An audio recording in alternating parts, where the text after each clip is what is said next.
Pembacaan firman Tuhan pada hari ini diambil dari Mazmur 46, 1 hingga 11. Allah kota benteng kita, untuk pemimpin biduan dari Bani Korah. Dengan lagu Alamot, nyanyian. Allah itu bagi kita tempat perlindungan dan kekuatan. Sebagai penolong dalam kesesakan, sangat terbukti. Sebab itu kita tidak akan takut, sekalipun bumi berubah, sekalipun gunung-gunung goncang di dalam laut, sekalipun ribut dan berbuih airnya, sekalipun gunung-gunung goyang oleh gelorahnya. Selah. Kota Allah kediaman yang maha tinggi, disukakan oleh aliran-aliran sebuah sungai. Allah ada di dalamnya. Kota itu tidak akan goncang. Allah akan menolongnya menjelang pagi. Bangsa-bangsa ribut, kerajaan-kerajaan goncang. Ia memperdengarkan suaranya, dan bumi pun hancur. Tuhan semesta alam menyertai kita. Kota benteng kita ialah Allah Yakub. Selah. Pergilah, pandanglah pekerjaan Tuhan. Ia mengadakan pemusnahan di bumi, yang menghentikan peperangan sampai ke ujung bumi, yang mematahkan busur panah, menumpulkan tombak, membakar kereta-kereta perang dengan api. Diamlah dan ketahuilah bahwa Akulah Allah. Aku ditinggikan di antara bangsa-bangsa, ditinggikan di bumi. Tuhan semesta alam menyertai kita. Kota benteng kita ialah Allah Yakub. Demikian firman Tuhan. Tuhan memberkati semua. Haleluya, amin.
Shalom sahabat-sahabatku, apa kabar semuanya? Saya pasti saudara semua sehat dan dipenuhi sukacita dari syurga. Salam kasih dari Pastor Joshua dan saya. Izinkan saya berpantun saudara. Harum sungguh firman Tuhan, penuh dengan rahasia syurga. Janganlah membaca kulit sahaja, telitilah kandungan sehingga tamat. Mekar angsana, pandang tak jemu, bunganya luruh ke dalam raga. Alkitab laksana lautan ilmu, dasarnya penuh mutiara berharga. Sahabat-sahabatku yang saya kasihi, pada hari ini kita akan meneliti Mazmur 46 yang bertajuk apa yang perlu kita lakukan untuk tinggal dalam perlindungan Tuhan. Setiap orang memiliki pergumulannya masing-masing. Tidak satu pun dari kita manusia yang boleh melepaskan diri dari pergumulan dan kesesakan hidup. Kehidupan yang tanpa masalah adalah sebuah kemustahilan. Sebagai orang percaya, kita pun tidak dapat mengelak dari masalah kehidupan. Pergumulan boleh saja datang silih berganti, namun hanya satu yang tetap, yakni Tuhan, sumber pertolongan kita. Keyakinan ini oleh pemazmur digambarkan dengan Allah sebagai kota benteng. Artinya Allah selayaknya benteng akan selalu berdiri teguh melindungi manusia dari mara bahaya. Ia adalah penolong dalam kesesakan. Bahkan pemazmur melukiskan Allah dengan cara yang dahsyat. Ia mengatakan, sekalipun bumi berubah dan gunung-gunung bergoncang, manusia akan tetap merasa aman. Biarpun perang berkecamuk dan bangsa-bangsa saling menghancur, Allah akan menjadi kota benteng yang teguh. Ia akan tetap menjaga orang-orang yang berdiam di dalamnya. Bahkan pada akhirnya, ia akan mendatangkan kedamaian pada dunia. Keamanan, perlindungan, dan kota benteng kita adalah Allah yang kita kenal dan sapa sebagai Bapa di dalam nama Tuhan Yesus Kristus dan bukan dunia ini, saudara. Pemazmur menegaskan bahwa Allah itu bagi kita tempat perlindungan dan kekuatan sebagai penolong hidup kita kepada Tuhan. Sebagai pencipta, kerana bagaimana hebatnya manusia, dia hanyalah ciptaan. Namun pencipta itulah Bapa di surga. Kita harus mencintai Bapa sebagai pemberi terbesar dan bukan mencintai pemberiannya. Harta kekayaan kita bisa hilang, namun pencipta itulah Bapa di surga. Kita harus mencintai Bapa sebagai pemberi terbesar dan bukan mencintai pemberiannya. Harta kekayaan kita bisa hilang dalam sekejap, namun Allah Bapa kita ada bagi kita sebagai kota benteng kita kekal selama-lamanya. Mazmur 46 ayat 3 dan 4. Sebab itu kita tidak akan takut sekalipun bumi berubah, sekalipun gunung-gunung goncang di dalam laut, sekalipun ribut dan berbuih airnya, sekalipun gunung-gunung goyang dan gelorannya.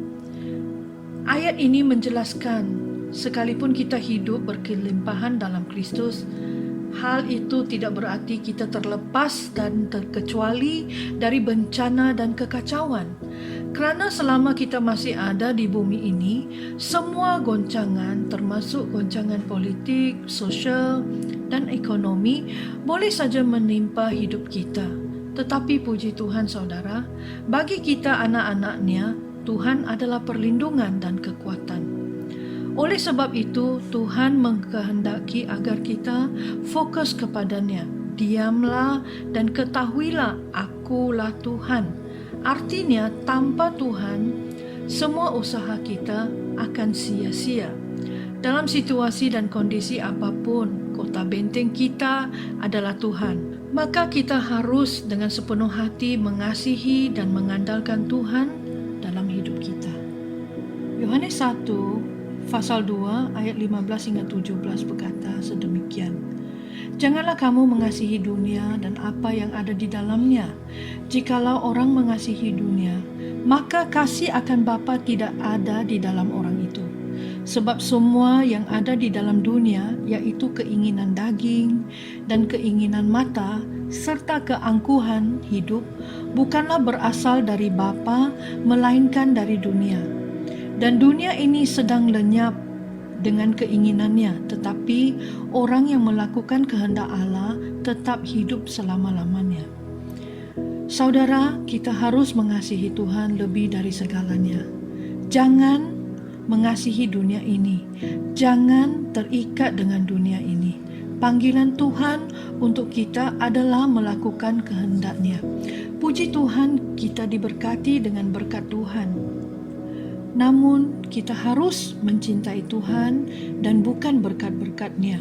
Saudara, Tuhan memberkati kita berkelimpahan supaya kita memuliakan Tuhan dengan harta dan semua berkat yang dianugerahkan-Nya kepada kita. Puji Tuhan jika kita diberkati dengan kekayaan, berarti Tuhan mau memakai kita untuk mendukung pekerjaan-pekerjaan-Nya, gereja-Nya, dan melaksanakan misi sampai ke ujung bumi. Saudara, di sini kita perhatikan ada syarat untuk kita menerima perlindungan Tuhan. Syaratnya adalah kita harus mengenal Allah kita. Bagaimana kita dapat mengenal Allah kita, saudara? Kita dapat mengenal Allah bila kita membaca firman-Nya. Kita dapat mengenalinya lebih dalam lagi apabila kita meneliti firman-Nya, merenungkan firman-Nya, dan menghafal firman-Nya. Apabila kita melakukan semua yang saya sebut, kita akan menjadi orang yang mengenali Allah.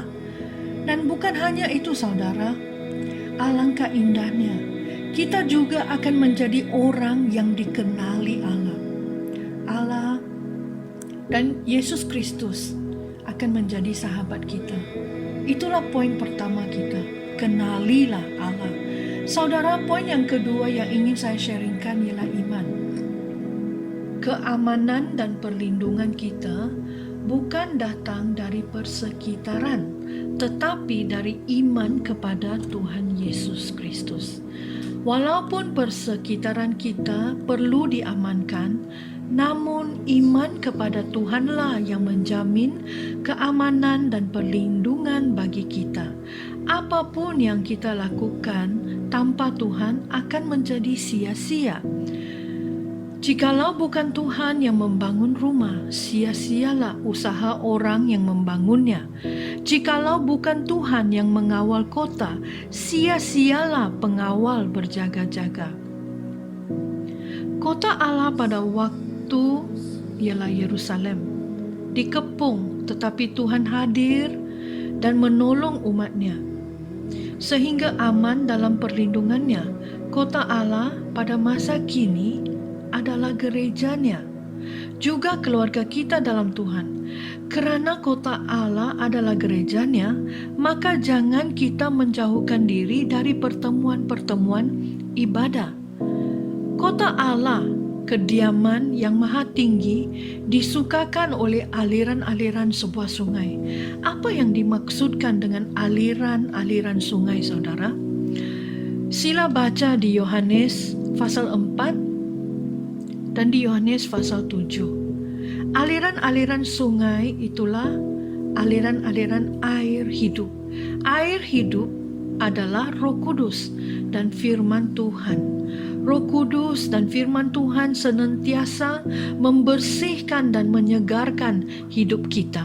Kota Allah adalah tempat di mana anak-anak Tuhan berhimpun sehati dan seroh.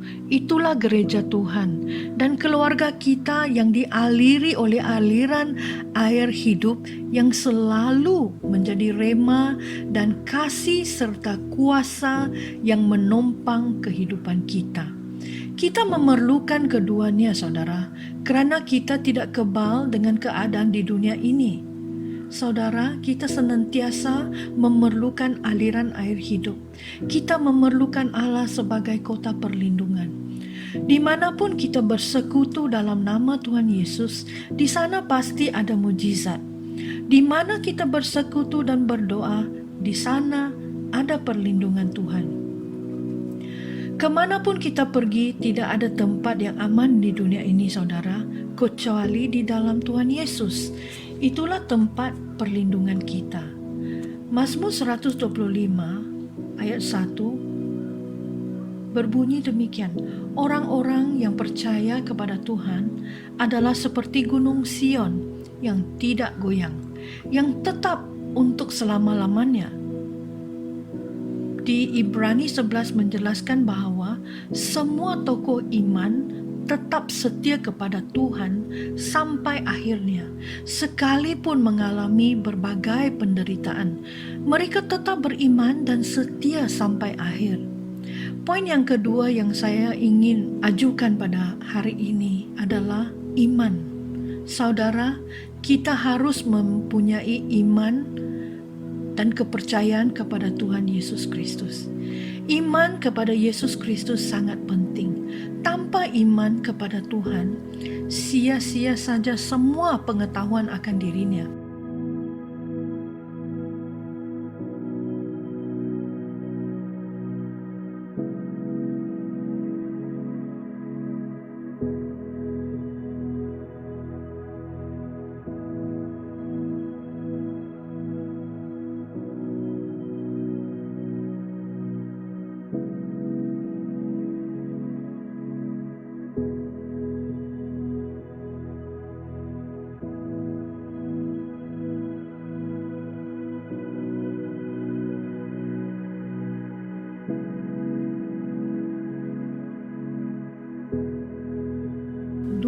Tawarikh. Pada waktu itu Senherib, Raja Asyur menyerang dan mengepung Yerusalem serta mengintimidasi mereka melalui kata-katanya yang menghujat Tuhan, menghujat Raja dan rakyat kerajaan Yehuda. Tetapi melalui perkataan Hizkia, Raja Yehuda, iman rakyatnya dibangkitkan sehingga rakyatnya mendapat kepercayaannya kembali. Selanjut, firman Tuhan menjelaskan dalam 2 Tawarikh 32:20, tetapi oleh kerana itu, Raja Hizkia dan Nabi Yesaya bin Amos berdoa dan berseru kepada sorga. Inilah hal penting, saudara, bahawa sesiapapun dan apapun yang datang menyerang hidup kita, lawanlah dengan doa, kerana itulah kuasa yang terbesar bagi saudara dan saya.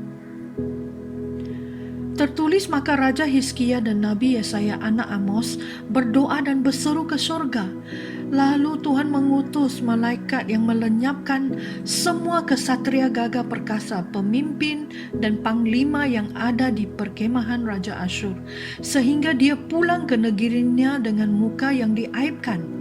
Ketika dia masuk ke dalam kuil dewannya, anak-anak kandungnya sendiri membunuhnya dengan pedang di sana.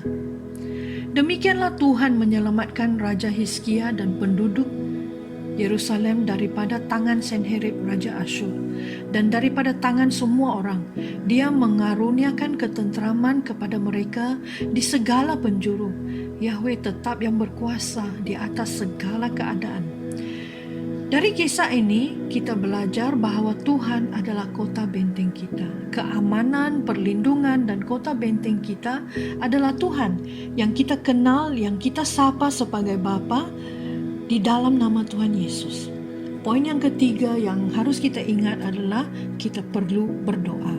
Kita dipanggil untuk berdoa dan memanggil nama Tuhan kerana daripadanya datang pertolongan. Kemudian murid-murid Yesus datang dan ketika mereka bersendirian dengan dia, bertanyalah mereka, "Mengapa kami tidak dapat mengusir setan itu?" Maka Yesus menjawab, ia berkata kepada mereka, "Kerana kamu kurang percaya. Sebab aku berkata kepadamu, sesungguhnya sekiranya kamu mempunyai iman sebiji sesawi saja, kamu dapat berkata kepada gunung ini, pindah dari tempat ini ke sana. Maka gunung ini akan berpindah dan takkan ada yang mustahil bagimu." Dengan itu, Tuhan berkata, jenis ini tidak dapat diusir kecuali dengan berdoa dan berpuasa. Karena itu, hendaklah kamu saling mengaku dosamu dan saling mendoakan supaya kamu sembuh. Doa orang benar dinaikkan dengan sungguh-sungguh, sangat besar kuasanya.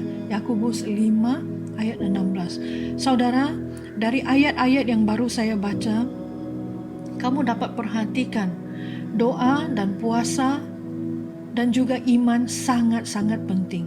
Di poin yang gerejanya, Mazmur 94 ayat 20 hingga 22, kita diselamatkan dan dibenarkan kerana darah Yesus, sedangkan iblis dikalahkan oleh kuasa darah Tuhan. Roh di dalam kita lebih besar dan berbeda dari roh yang ada di dunia. Iblis selalu merancangkan kejahatan, pembunuhan, dan bencana di bumi ini. Tetapi kita adalah milik Tuhan. Kita ada di dalam perlindungan kuasa darah Tuhan Yesus. Itu sebabnya panggilan kita adalah berdoa dan berperang secara rohani, bukan berperang secara duniawi.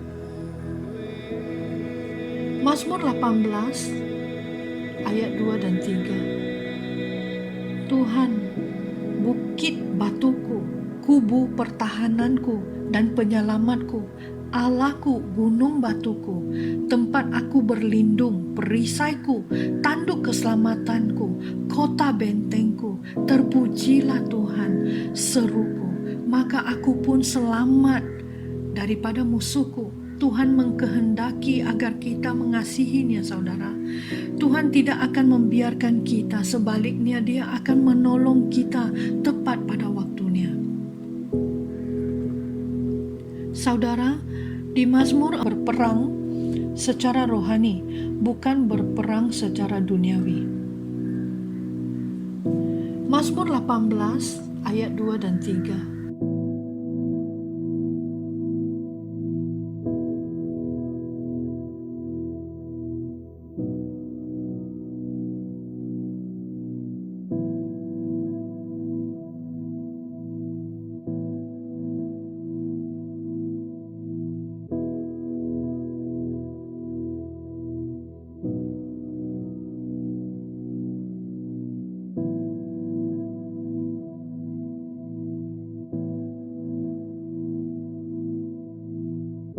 Saudara, di Mazmur 46 ayat 11 berbunyi demikian. Diamlah dan ketahuilah bahwa akulah Allah. Aku ditinggikan di antara bangsa-bangsa, ditinggikan di bumi.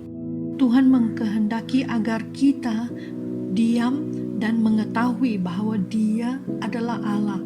Hal itu berarti fokus kepada Tuhan dan firman-Nya. Amsal 18 ayat 10, nama Tuhan adalah menara yang kuat, kesanalah orang benar berlari dan ia menjadi selamat. Mazmur 93 ayat 1 hingga 3, orang yang duduk dalam lingkungan yang maha tinggi dan bermalam dalam naungan yang maha kuasa akan berkata kepada Tuhan, tempat perlindunganku dan kubu pertahananku, Allahku yang kupercayai. Sungguh Dialah yang akan melepaskan engkau dari jerat, penangkap burung dan penyakit sampar yang busuk. Tuhan tidak dapat digoyahkan dengan apapun, tahtanya kekal. Itulah sebabnya perlindungan kita di dalam Tuhan adalah kekal, saudara. Tuhan bertata atas setiap keadaan. Tuhan ditinggikan di antara bangsa-bangsa. Itu sebabnya kita harus diam dan fokus kepada Tuhan. Sebab beginilah firman Tuhan Allah yang Maha Kudus, Allah Israel. Dengan bertobat dan tinggal diam, kamu akan diselamatkan. Dalam tinggal tenang dan percaya terletak kekuatanmu. Yesaya 30 ayat 15. Tuhan mengkehendaki agar kita fokus kepada Tuhan, merendahkan diri dan bertobat dari hidup-hidup yang sia-sia. Cintailah Tuhan Sang Pemberi lebih dari pemberiannya. Andalkanlah Tuhan lebih daripada segalanya, kerana Tuhan adalah kota benteng kita. Dalam hidup ini, pergumulan hebat pasti pernah menimpa kita. Dalam kondisi itu, mungkin reaksi kita adalah pergi menjauhi Allah. Kita bahkan mungkin melancarkan protes kepadanya atas keadaan yang terjadi. Daripada masuk dalam dekapan Allah, Sang Kota Benteng yang teguh, kita malah dengan sengaja pergi menjauhinya. Saudara, pada hari ini kita diingatkan oleh pemazmur. Ia menasihati agar kita yakin dengan iman yang teguh kepada Allah pada saat kita mengalami pergumulan hidup. Ia adalah kota benteng yang teguh, sehingga di dalam Allah saja kita berdiam, merasa aman dan tenteram.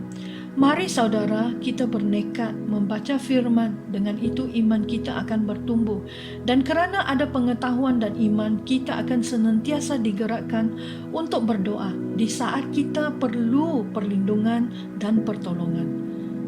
Saya berdoa saudara sekalian, bapa-bapa, ibu-ibu dan anak-anak dalam gereja Hosanna Praise akan senantiasa hidup sebagai pemenang. Shalom. Tuhan Yesus berkati firman yang telah disampaikan. Amin.